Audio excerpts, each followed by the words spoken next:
"You need to vacate this property immediately, sir." The cop's hand rests on his service weapon like a threat, not a courtesy.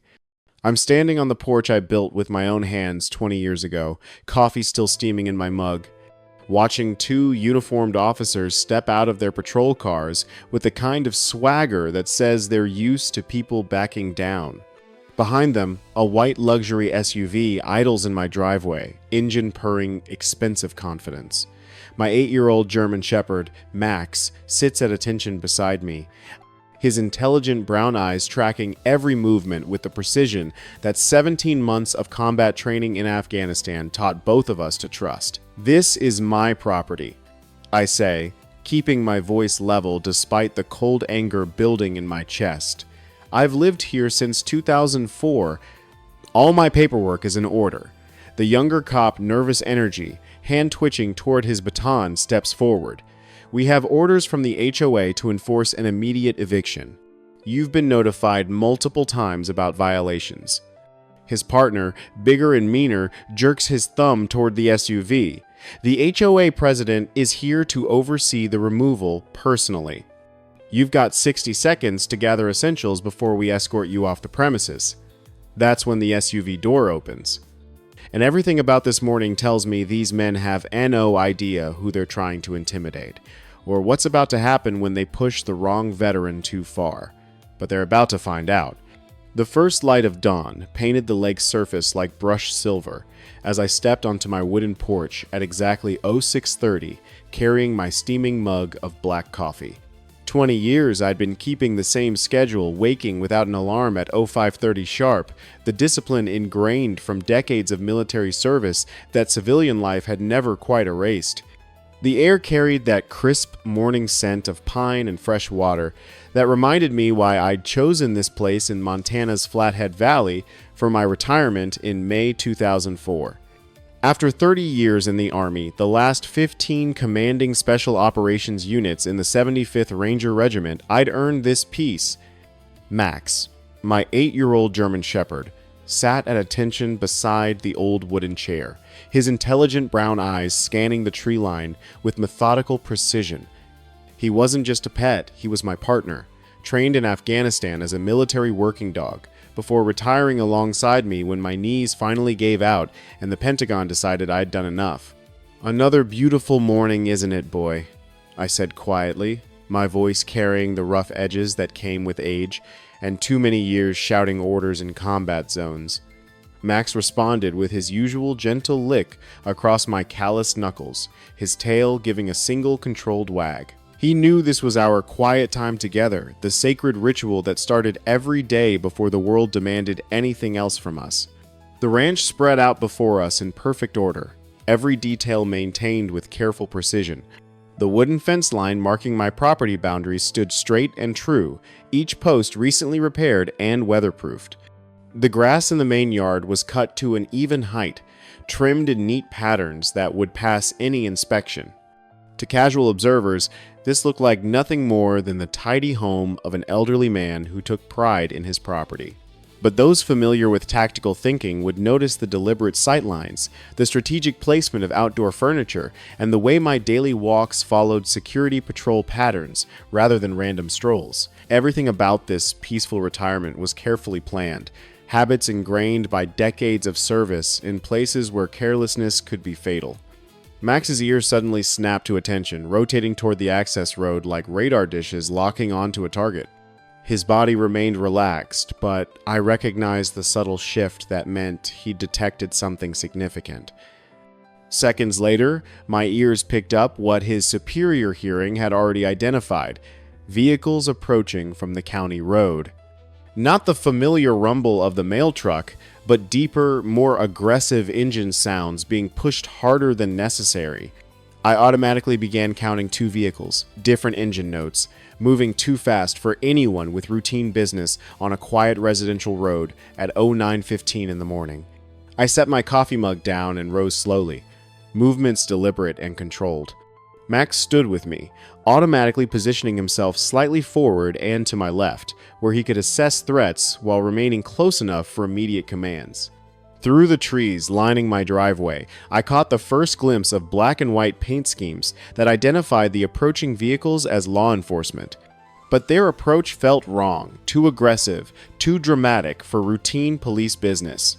The first police cruiser burst through the tree line like it was responding to a high-priority emergency, throwing up clouds of dust and gravel as it skidded to a stop in front of my porch. The second vehicle followed immediately behind, both engines revving unnecessarily before being cut off in a display designed more for intimidation than efficiency. Two men emerged with the kind of swagger that immediately raised my guard, the walk of people accustomed to others backing down when they appeared. The driver was big and broad-shouldered, probably late 30s, with the soft look around his midsection that suggested too much time in patrol cars. His partner was younger and leaner, with nervous energy that kept his hands constantly moving toward his equipment belt. Neither moved with the professional competence I'd learned to expect from properly trained officers. But what caught my attention was the third vehicle, a white luxury crossover that pulled up behind the patrol cars, its engine purring with expensive confidence. The door opened, and she stepped out. She wore a crimson-red blazer that fit like it had been tailored specifically for her frame, the fabric catching the morning sun with an almost aggressive brightness. The blazer hung open just enough to reveal a black silk blouse beneath, cut in a deep V that was professional enough to maintain authority, but designed to command attention. Her pencil skirt matched the blazer perfectly, fitted with a subtle slit that suggested confidence bordering on calculation. Red heels clicked sharply against my gravel driveway as she approached, each step deliberate. Her auburn hair fell in perfect waves just past her shoulders, styled with the kind of precision that required daily effort. And her lips painted a glossy red that matched her blazer and heels exactly curved into a smile that wasn't friendly at all. She carried a clipboard like a weapon, and everything about her screamed HOA president who'd mistaken a uniform for actual authority. The bigger cop cleared his throat, hand resting near his belt. "Sir, we received orders from the Lakeview Estates HOA to enforce an immediate eviction. Are you Daniel Reeves?" I remained standing calmly on my porch, hands at my sides, studying all three with careful attention. "That's me. Do you gentlemen have a warrant?" The woman stepped forward before either cop could respond, her heels stabbing into my gravel with each step. "Mr. Reeves, I'm Monica Sterling, president of the Lakeview Estates Homeowners Association." Her voice carried practiced authority, each word carefully enunciated. "You've been sent 7 notices about property violations over the past 6 months. This property falls under HOA jurisdiction, and your repeated refusal to comply with community standards has resulted in forfeiture proceedings." She produced a thick folder from under her clipboard, waving it like evidence in a trial. "Forfeiture?" I kept my voice level. "I've owned this land for 20 years. There's no HOA covenant on my deed." Monica's smile tightened. The HOA expanded jurisdiction 2 years ago to include all lakefront properties. Your property now falls under our authority, and your violations, unkempt landscaping, unapproved structures, dangerous animal on premises have resulted in fines totaling $18,000. $18,000 for violations I never received notice about? I said carefully.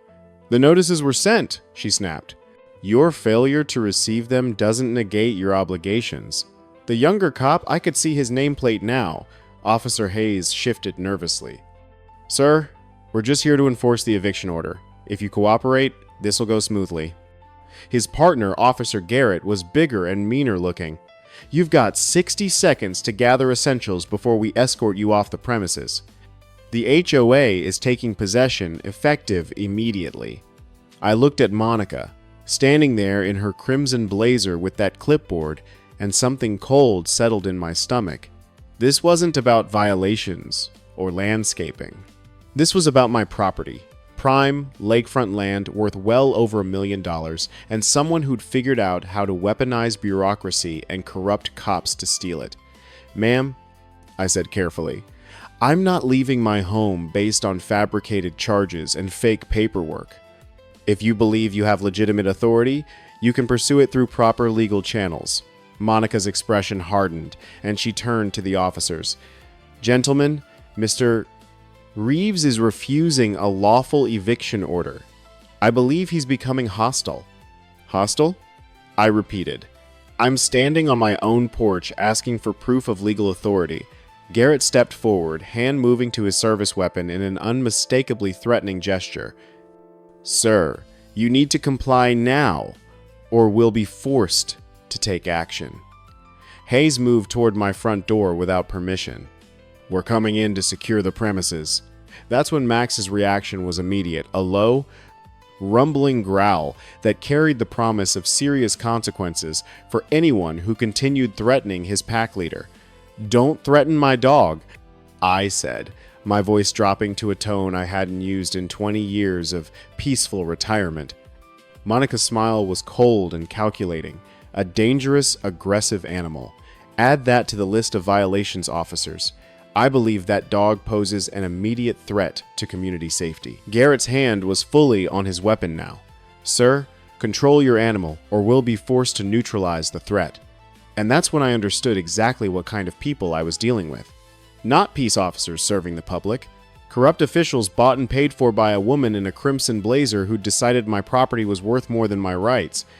"Officers," I said carefully, "before this goes any further, I suggest you verify the legitimacy of the documents you've been given.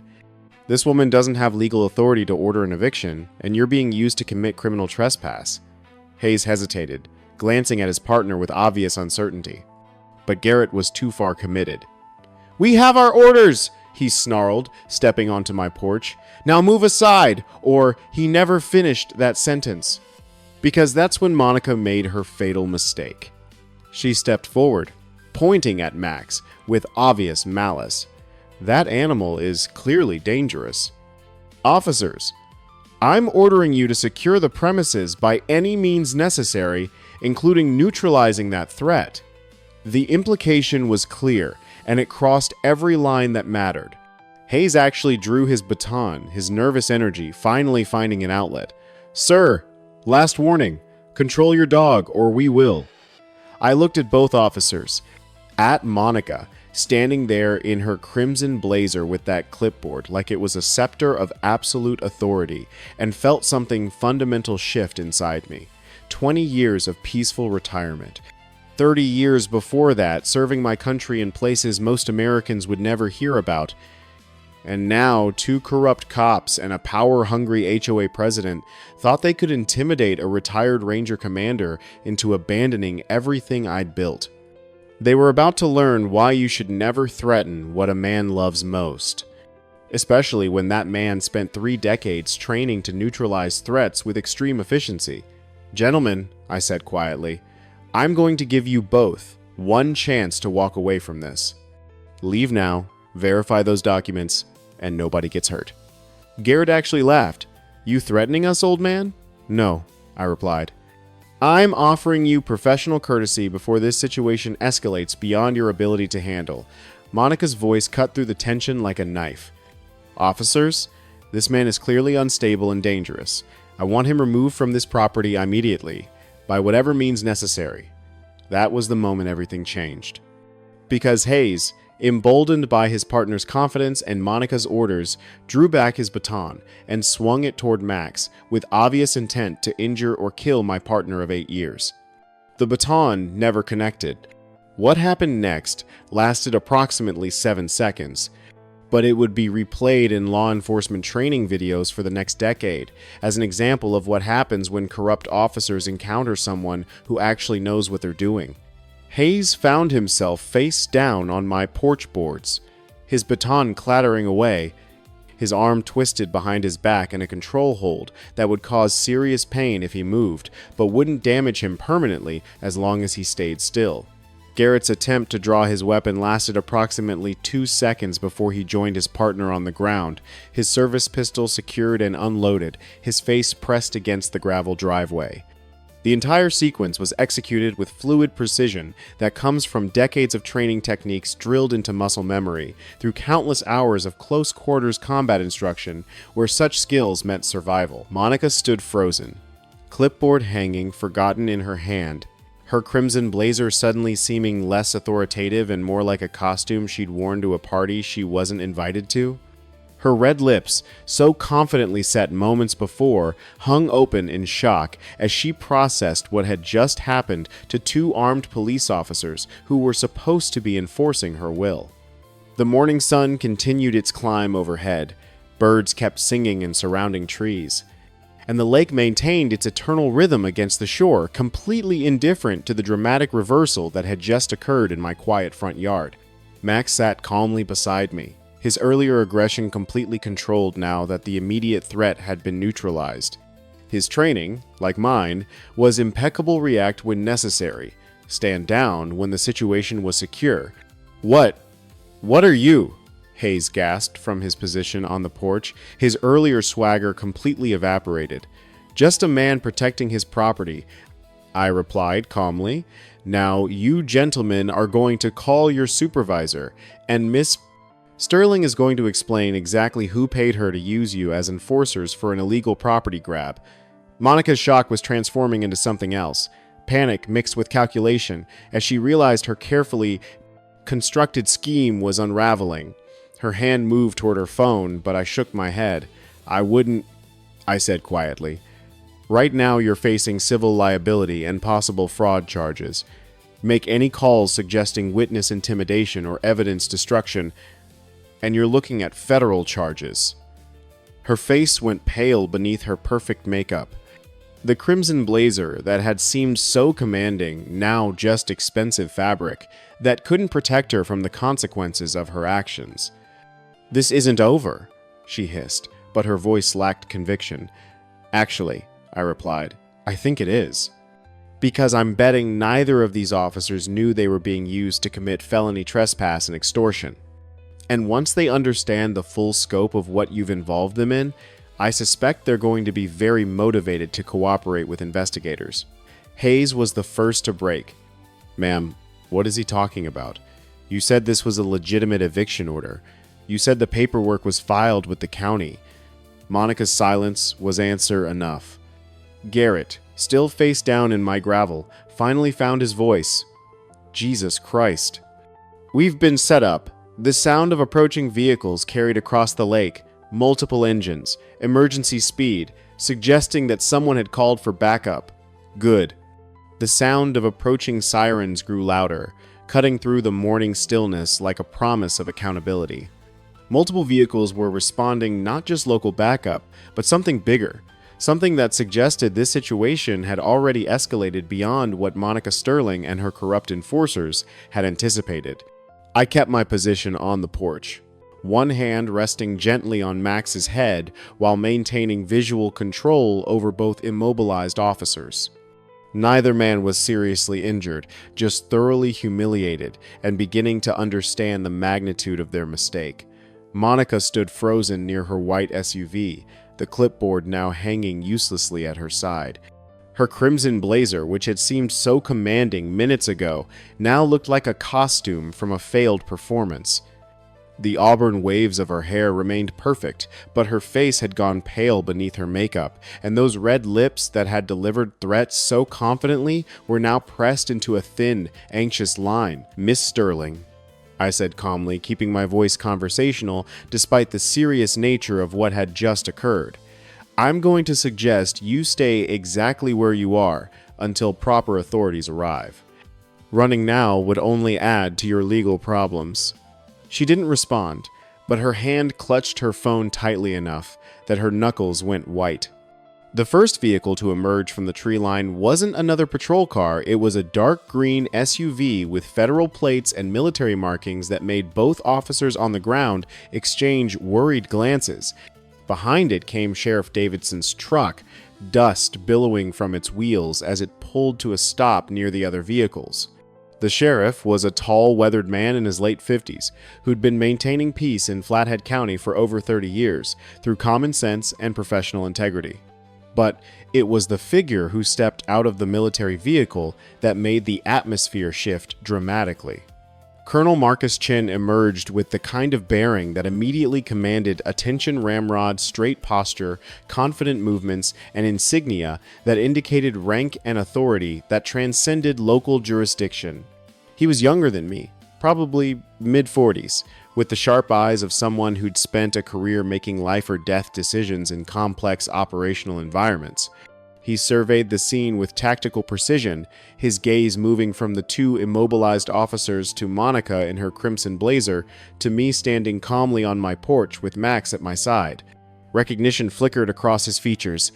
"Colonel Reeves?" he asked, his voice carrying professional respect. "Daniel Reeves, formerly commanding officer, 2nd Battalion, 75th Ranger Regiment?" "Retired," I replied with a nod. 20 years now. Though apparently some people missed that memo. Sheriff Davidson approached slowly, his expression mixing concern and confusion as he took in the scene. "Dan, what the hell happened here?" Before I could answer, Hayes spoke up from his position on the porch, his voice strained. "Sheriff, we were responding to an HOA eviction order. But this man, he struggled to find words that wouldn't make him sound completely incompetent. He defended himself against unlawful assault. I finished calmly. After these officers threatened my property, my dog, and attempted to execute a fraudulent eviction order. Sheriff Davidson's expression darkened as he turned toward Monica. "Miss Sterling, you told my department this was a legitimate court-ordered eviction." Monica's confidence was crumbling visibly, but she tried to maintain her authority. "Sheriff, this property falls under HOA jurisdiction. Mr. Reeves has been non-compliant with community standards for months." "Show me the court order," Sheriff Davidson interrupted. "Not your HOA paperwork. The actual court document authorizing eviction." Her silence was damning. Colonel Chin stepped forward, his attention focused entirely on Monica now. "Ma'am, I'm going to need you to explain how you came to believe you had authority to order law enforcement to remove a decorated combat veteran from property he's owned for 20 years. The way he phrased it made clear this wasn't a request. It was the beginning of a very serious investigation. Monica's hand trembled slightly as she clutched her clipboard. "I have documentation that this property falls under HOA jurisdiction. The previous owner signed covenants." "I am the previous owner," I interrupted. "I bought this land in 2004, and there were no HOA restrictions on the deed. I've reviewed every document filed with the county, and there's no legitimate claim to authority over my property." Sheriff Davidson turned to his officers. "Hayes, Garrett, who authorized this operation." Garrett, still face down in my gravel, finally spoke. "Miss Sterling approached us 3 days ago. Said she had a legitimate eviction order and needed law enforcement support to execute it safely. She paid us." He stopped, realizing what he was admitting. "She paid you?" Sheriff Davidson's voice dropped to a dangerous low. "You accepted money to enforce a private eviction?" "She said it was a consulting fee," Hayes added desperately, "for security services during a difficult property transition. She said everything was legal." "How much?" Colonel Chin asked. The silence that followed was thick with implications. $5,000, Garrett finally admitted. "Each." The number hung in the air like an indictment. Sheriff Davidson's face had gone red with barely controlled fury. "You accepted $10,000 total to intimidate a civilian into abandoning his property without verifying the legal basis for the action?" Monica finally found her voice, though it lacked the commanding authority it had carried earlier. The crimson blazer seemed to hang less perfectly now, and her red lips trembled slightly as she spoke. "Sheriff, I was acting within my authority as HOA president. This property has documented violations." "Violations don't authorize eviction," Sheriff Davidson cut her off. "And they certainly don't authorize paying my officers to act as your private security force." Colonel Chen had been making a phone call during this exchange, and now he looked up with an expression that suggested Monica's problems were about to get much worse. "Miss Sterling, I've just spoken with the county recorder's office. There is no HOA covenant on record for this property. Furthermore, the Lakeview Estates HOA you claim to represent, it's registered to your personal address and lists you as the sole officer. No other board members, no legitimate members. It appears to be a shell organization you created for the purpose of claiming jurisdiction over properties you don't control. Monica's face went from pale to ashen.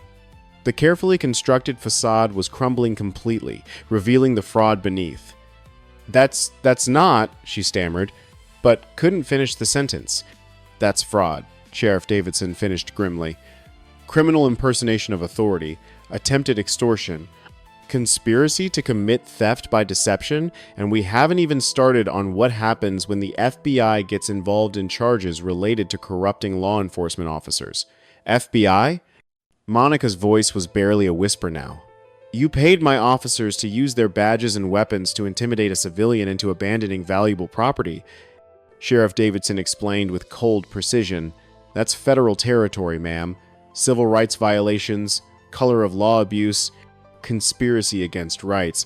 You've managed to rack up charges that'll keep federal prosecutors busy for months.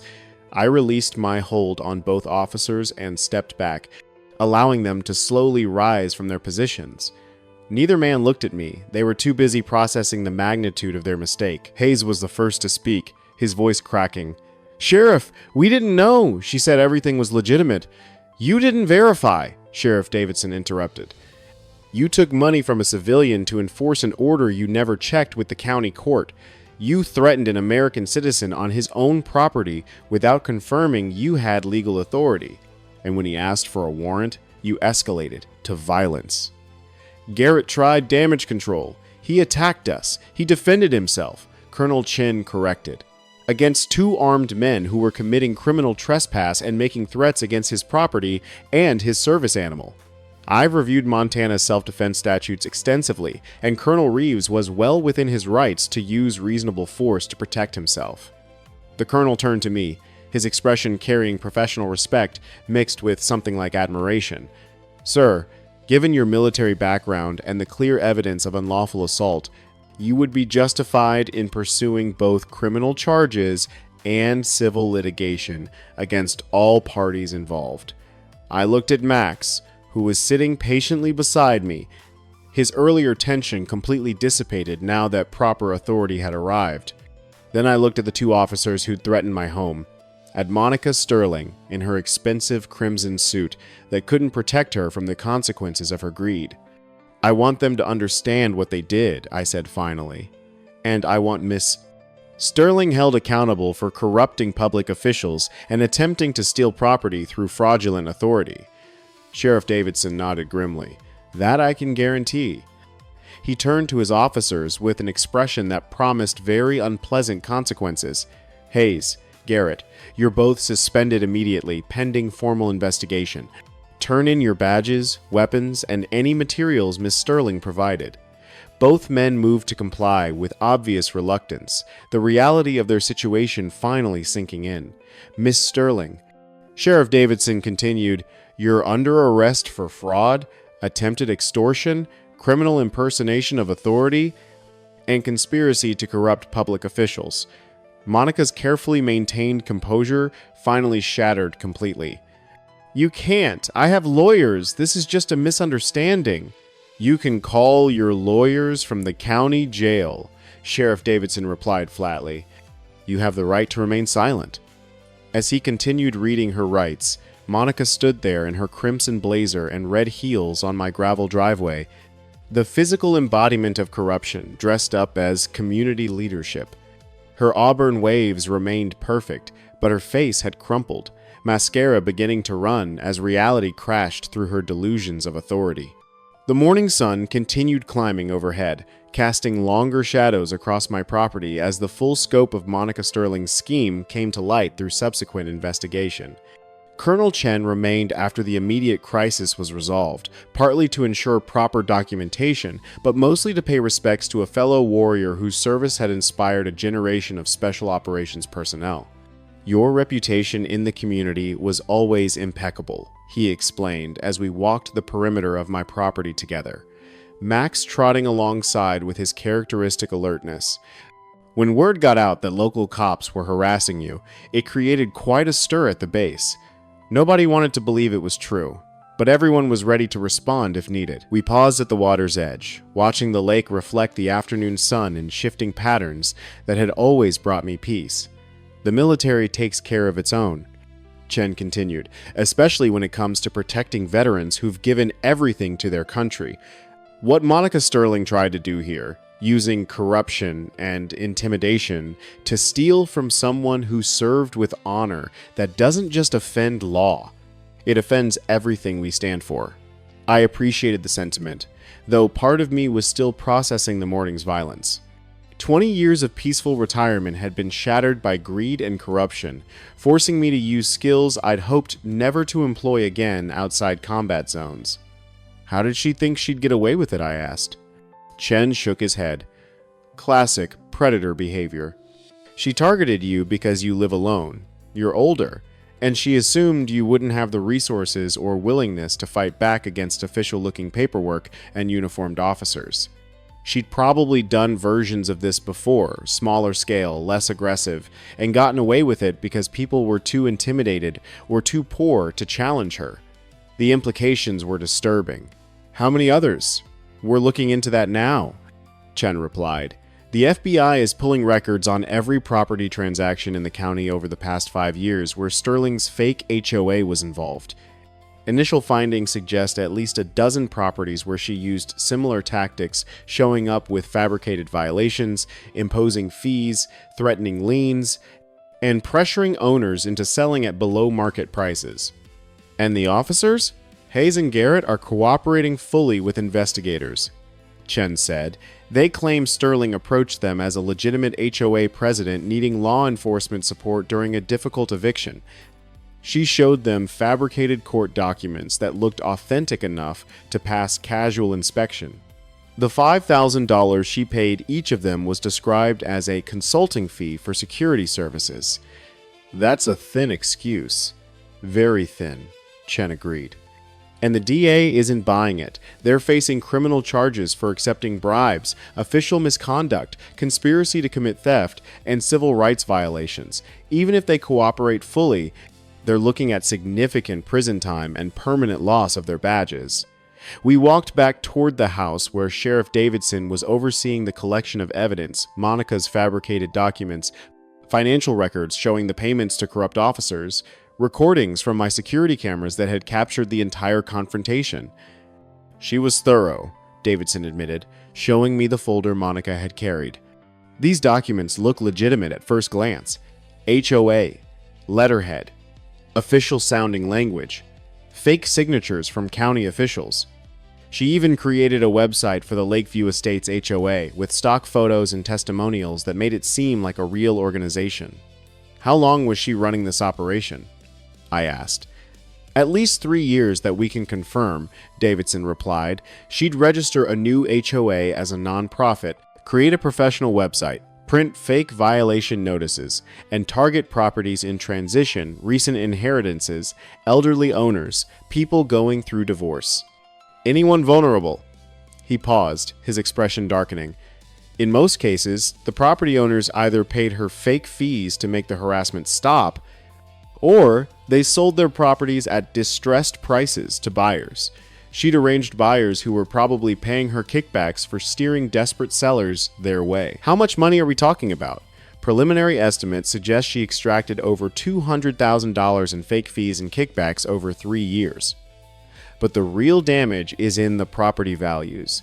If she pressured even a dozen owners into selling below market, the total loss to victims could be over $1 million. The scale of the fraud was staggering. Monica Sterling hadn't just targeted me, she'd built an entire criminal enterprise around weaponizing the appearance of bureaucratic authority. What happens to her now? I asked. Sheriff Davidson's smile was grim. She's facing multiple felony counts at state-level fraud, extortion, criminal impersonation, conspiracy, but the FBI is also building a federal case for the civil rights violations and the corruption of law enforcement officers. Between state and federal charges, she's looking at 20 to 30 years minimum. And her assets? Being frozen and investigated. If proceeds from criminal activity can be identified, they'll be seized and potentially used for victim restitution.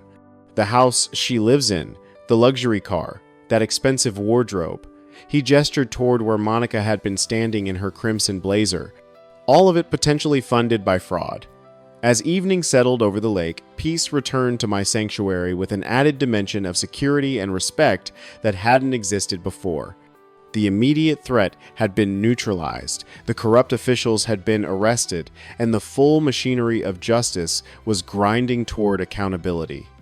Sheriff Davidson stopped by one final time before heading back to town, this time carrying a bag of high-quality dog treats as an apology gift for Max, who accepted the offering with characteristic grace and dignity. "I'm deeply sorry for what my officers put you through today," Davidson said, his voice heavy with genuine remorse. "This department failed you, and I take full responsibility for that failure. We'll be implementing new verification procedures to prevent anything like this from happening again." His words carried the weight of a man who understood that trust, once broken, must be rebuilt through consistent action rather than empty promises. "Sometimes good people need to be reminded that they're not alone," I replied, watching Max explore his territory with renewed confidence. What happened here today demonstrated something important about community and justice, that corruption thrives in darkness but withers quickly when exposed to truth and accountability. The peaceful lake reflected the setting sun like a mirror, its surface unmarked by the morning's violence. Max settled beside my chair on the porch, his tail wagging gently as he surveyed his domain with the satisfaction of a mission accomplished. But the story of Monica Sterling's downfall was far from over. The investigation that followed would reveal layers of corruption and manipulation that shocked even seasoned law enforcement professionals who thought they'd seen everything. 3 days after the confrontation, FBI Special Agent Sarah Collins arrived at my property with a thick file and a request for a detailed statement. She was a sharp-eyed woman in her early 40s, with the kind of focused intensity that comes from years of tracking white-collar criminals who think they're too smart to get caught. "Mr. Reeves," she began, settling into the chair on my porch while Max observed from his usual position, "I need to walk you through everything that happened that morning. But first, I want you to understand the scope of what we've uncovered." She opened her file, revealing documents that painted a picture of systematic fraud spanning not just Flathead County, but 3 states and dozens of victims. Monica Sterling, whose real name is Monica Richards, has been running variations of this HOA scam since 2018, Collins explained. She started in Colorado, where she created a fake HOA called Mountain View Estates and used it to extract fees from property owners near Boulder. When local authorities started investigating, she disappeared and reappeared in Wyoming under a new identity. "How did she get away with it for so long?" I asked. "She was smart about choosing victims," Collins replied. "Elderly property owners who might be confused by official-looking paperwork, recent inheritors who didn't know the full history of their properties, people going through personal crises who didn't have the energy to fight bureaucratic harassment, anyone vulnerable to pressure from someone who appeared to have official authority." She pulled out photographs of Monica at various times over the past 5 years, different hair colors, different clothing styles, but always the same calculated confidence. In Wyoming, she called herself Michelle Sanders and created the Lakeside Communities HOA. Same playbook, fake violations, harassment, pressure to sell. She probably would have continued indefinitely, but she made a mistake. She targeted a property owned by a retired federal judge who recognized the fraud immediately and reported it to authorities. "So she moved to Montana," I concluded. "Exactly. She arrived in Kalispell in early 2023, rented that house near the lake, and started building her new identity as Monica Sterling, concerned citizen and community leader. She registered the Lakeview Estates HOA, created professional-looking documents, and began targeting properties." Collins pulled out a map showing properties throughout Flathead County marked with red dots. each one representing a victim of Monica's scheme. We've identified 23 properties where she attempted or succeeded in extracting money through fake HOA fees, fines, or pressure sales. The total verified losses exceed $1.2 million, though the real number is probably higher because many victims were too embarrassed to report being scammed. The scale was staggering. Monica Sterling hadn't just attacked me, she devastated an entire community through systematic exploitation of trust and authority. How did she recruit Hayes and Garrett? I asked. Collins's expression darkened. That's where it gets even uglier. She identified officers with financial problems, Garrett had gambling debts, Hayes was going through an expensive divorce, and approached them with what seemed like legitimate consulting opportunities. She'd pay them to provide security during difficult property transactions, eviction support, that kind of thing. And they never verified her authority? They verified enough to feel comfortable, Collins replied. She showed them a professional website, corporate documents filed with the state, testimonials from supposed HOA members. She even created fake board meeting minutes and financial statements that made the Lakeview Estates HOA look like a real organization with real authority. She paused, pulling out another document. But here's the really disturbing part. We found evidence that she'd cultivated relationships with at least 4 other law enforcement officers across Montana and Wyoming. Hayes and Garrett weren't the only cops she corrupted, they were just the ones she used for your property. The implications were chilling. Monica Sterling had built an entire network of corrupt officials who could be deployed whenever she needed official-looking muscle to intimidate her victims. What about the real estate angle? I asked. Davidson mentioned she was steering victims toward specific buyers. Collins nodded. We're still untangling that web, but it appears she had arrangements with several real estate investors, people who specialized in buying distressed properties at below-market prices.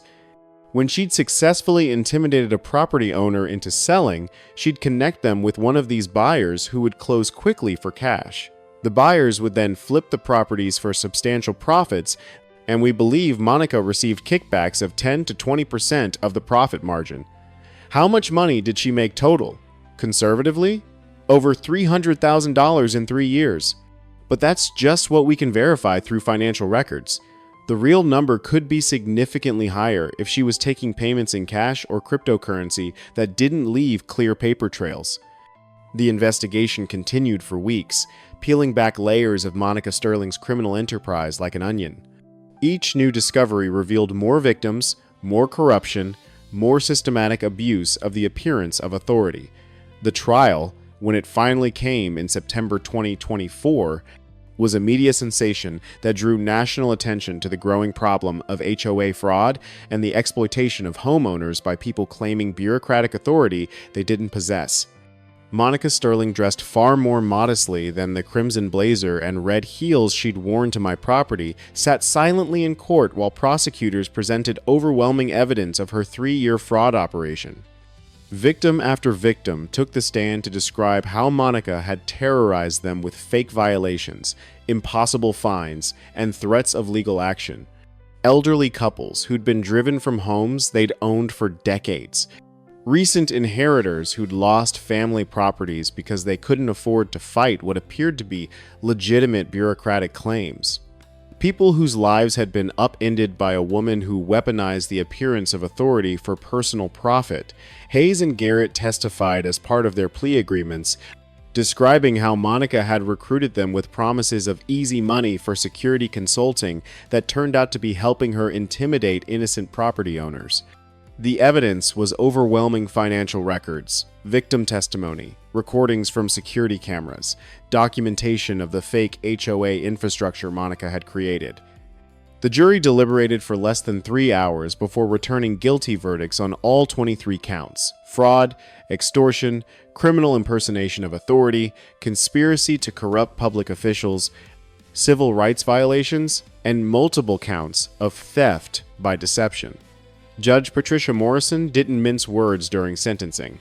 "Miss Richards," she began, using Monica's real name, "you have perpetrated one of the most systematic and heartless frauds this court has ever witnessed. You didn't just steal money, You stole peace of mind, security, and in some cases, entire life savings from vulnerable people who trusted the appearance of official authority. She paused, her expression grave.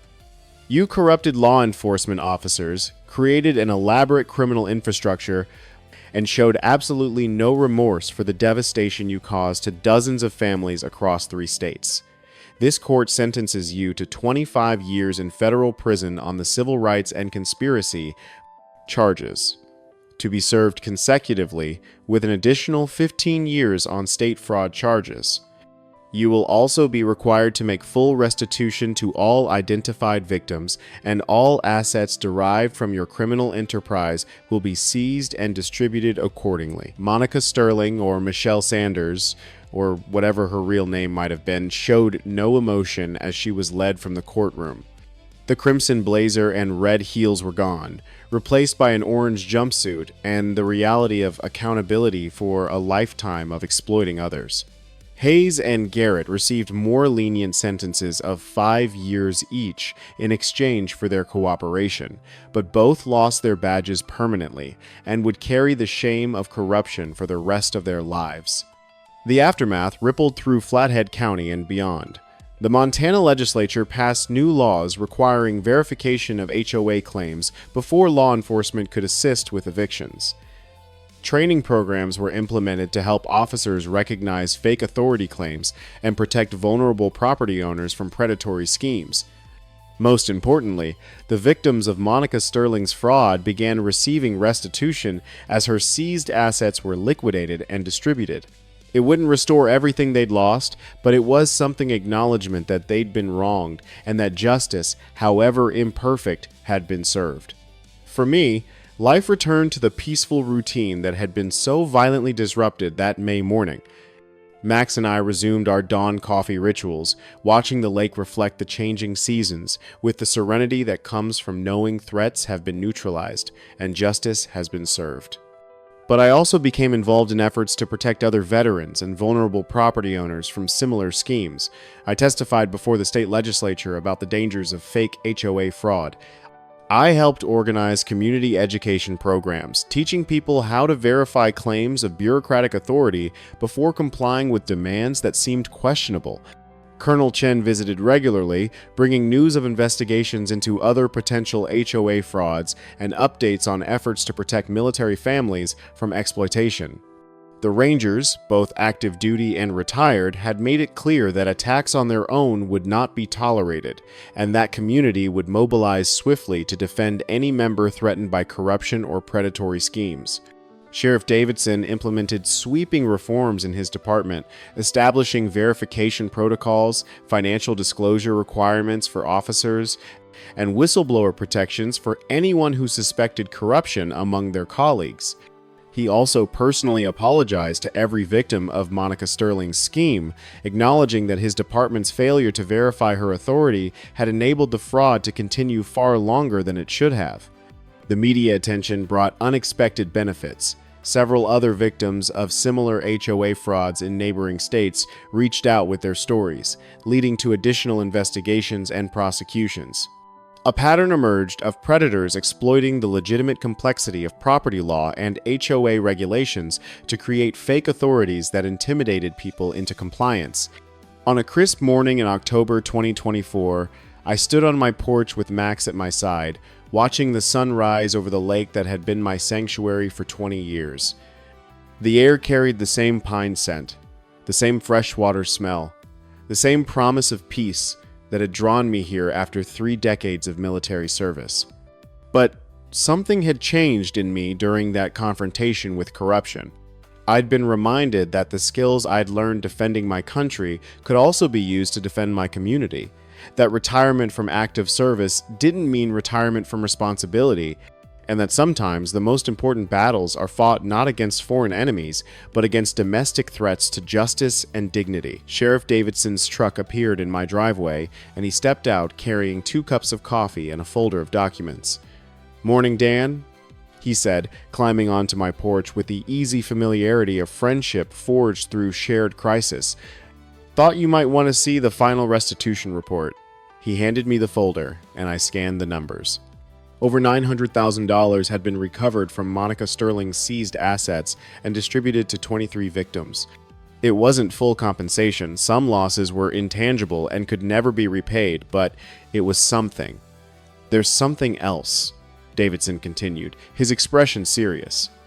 We've received inquiries from 7 other counties in Montana, 3 in Wyoming, and 2 in Idaho, about potential HOA fraud cases. They're asking for your help specifically, for you to review cases and help identify patterns that might indicate similar schemes. I looked out at the lake, considering the request. 20 years of peaceful retirement had been comfortable, but perhaps comfort wasn't the only measure of a life well lived. What exactly would that involve? I asked. Consulting work, mostly, Davidson explained.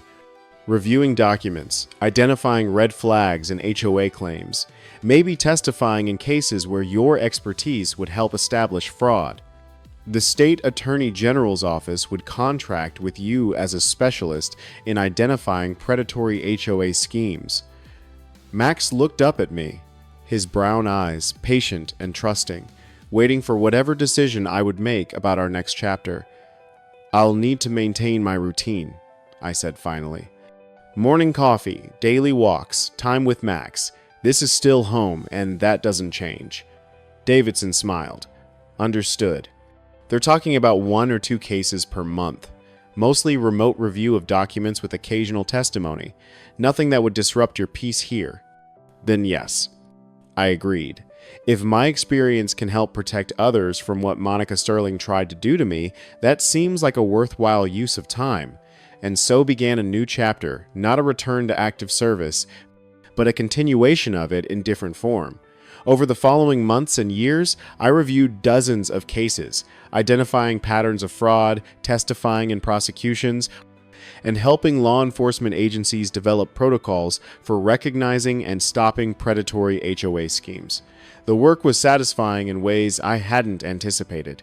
Each case prevented, each fraudster exposed, each victim protected felt like a small victory in a larger war against those who would exploit bureaucratic complexity to prey on the vulnerable. Max remained my constant companion through it all.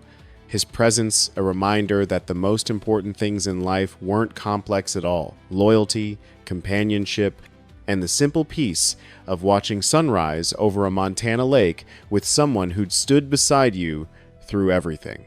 On a spring morning in 2025, I received a letter from a woman in Billings whose property had been targeted by someone using Monica Sterling's playbook.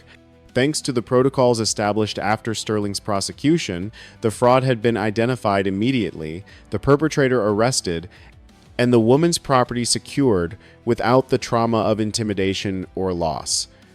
I wanted you to know, her letter concluded, that your willingness to fight back and expose what happened to you saved my home, and probably dozens of others. Thank you for refusing to be a victim, and for making sure the rest of us wouldn't have to be either. I read the letter twice, on my porch, while Max dozed in the morning sun, and I felt something settle in my chest, a sense of purpose fulfilled, of service continued, of skills honed in combat zones, finding new application in protecting the home front. The peaceful lake stretched out before us, unchanged by human drama, eternal in its rhythms. Birds sang in surrounding trees, and somewhere in the distance, a loon called out its haunting cry that had welcomed me home every morning for 20 years. Monica Sterling was serving her sentence in federal prison, her expensive tastes and criminal ambitions reduced to institutional routines and the slow passage of time measured in years behind bars. Hayes and Garrett had completed their sentences and were attempting to rebuild lives permanently marked by their moment of corruption and the lesson they'd learned about the true cost of selling your integrity for $5,000. The victims were healing, some financially compensated, all emotionally validated by the system's acknowledgement that they'd been wronged and that justice, however imperfect, had been served. And I remained here on my porch, with Max at my side, watching the sun climb overhead, drinking my morning coffee, living the peaceful retirement I'd earned, but now with the added satisfaction of knowing that peace had been defended, justice had been served, and corruption had been exposed and punished. The lesson Monica Sterling learned too late echoed across every case I reviewed, every testimony I provided, every victim I helped protect. Never underestimate someone because of their age or appearance. Never assume that peaceful people are helpless people. And never threaten what someone loves most, because you have no idea what skills they might possess, what resources they can mobilize, or what determination they'll demonstrate when defending their home, their dignity, and their right to live in peace. The morning sun continued its eternal climb overhead, casting long shadows across property that had been defended, justice that had been served, and a life that continued with purpose and meaning into a future that honored the past while building something better for others. Max stirred, stretched, and looked up at me with those wise brown eyes that had seen everything and judged nothing. "Good boy," I murmured, scratching behind his ears. "Ready for our walk?" His tail wagged once, controlled and confident, and together we set off along the shoreline, a retired ranger and his faithful companion, guardians of peace in a world that sometimes needed reminding that justice, though it might arrive slowly, would ultimately prevail. The lake reflected the sky in perfect clarity, unmarked by the storms that had passed, holding only the promise of another peaceful day in a life well lived and a battle well fought. And somewhere, in a federal prison far from Montana's lakes and mountains, Monica Sterling was learning that appearances of authority mean nothing without the substance of integrity, that crimson blazers and red heels couldn't protect you from accountability, and that the peaceful elderly man in the cabin by the lake had proven to be the most dangerous opponent she'd ever faced, not because of his combat skills, but because of his unshakable commitment to truth, justice, and the principle that some things are worth defending no matter the cost. The fight was over. Justice had been served. And peace, hard won and deeply appreciated, had returned to stay.